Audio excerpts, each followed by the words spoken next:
kelas 10 hari ini merupakan pertemuan kedua kita.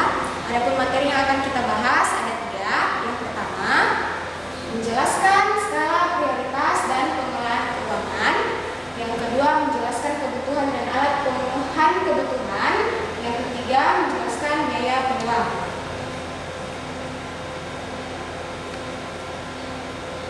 Skala prioritas dan pengelolaan keuangan. Yang pertama, skala prioritas. Skala prioritas adalah ukuran kebutuhan yang tersusun dalam daftar berdasarkan tingkat kebutuhan seseorang, dimulai dari kebutuhan yang paling penting sampai kebutuhan yang bersifat bisa ditunda kebutuhannya. Pengelolaan keuangan. Cara-cara mengelola keuangan antara lain: yang pertama, membuat pembukuan keuangan. Yang kedua, memonitor dan mengevaluasi keuangan secara berkala. Yang ketiga, membiasakan diri menabung sejak dini. Selanjutnya, kebutuhan dan alat pemenuhan kebutuhan.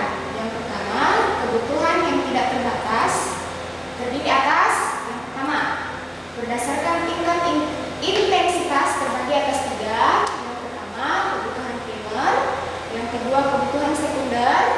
Yang ketiga, kebutuhan tersier. Kemudian berdasarkan waktu pemenuhannya. Yang pertama, kebutuhan sekarang. Yang kedua, kebutuhan masa datang. Berdasarkan sifat pemenuhannya. Yang pertama, kebutuhan jasmani. Yang kedua, kebutuhan rohani. Kemudian berdasarkan subjek yang membutuhkannya.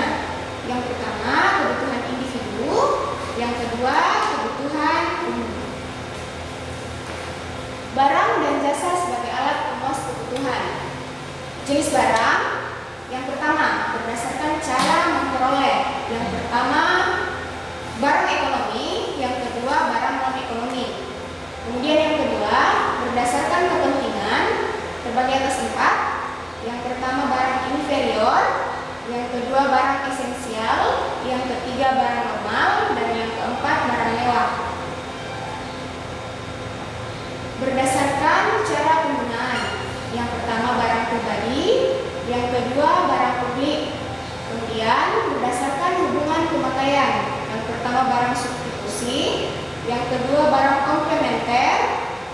Kemudian yang kelima, berdasarkan cara pengerjaan atau proses pengelolaan. Yang pertama, barang mentah. Yang kedua, barang setengah jadi. Yang ketiga, barang jadi.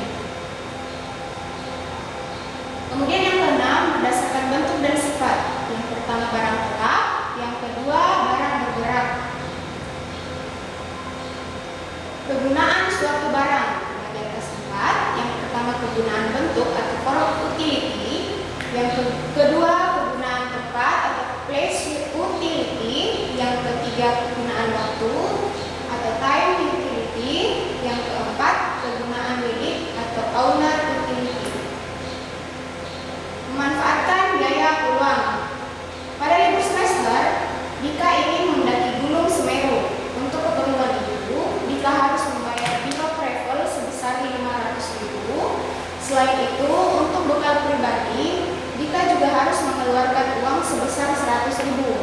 Jika tidak mendaki gunung, Dika mendapat tawaran dari teman ayahnya untuk melatih anaknya bermain bola.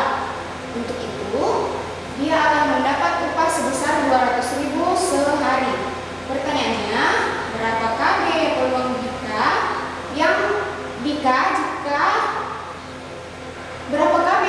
Dika yang mendaki Gunung Semeru?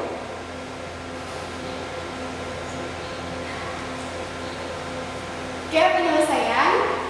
Untuk biaya travel naik gunung, Dika mengeluarkan uang sebesar 500.000. Kemudian untuk biaya bekal, Dika mengeluarkan uang 100.000. Jadi total eksplisit sebesar 600.000. Biaya eksplisit adalah uang yang dikeluarkan secara tunai. Kemudian penghasilan jika tidak naik gunung atau biaya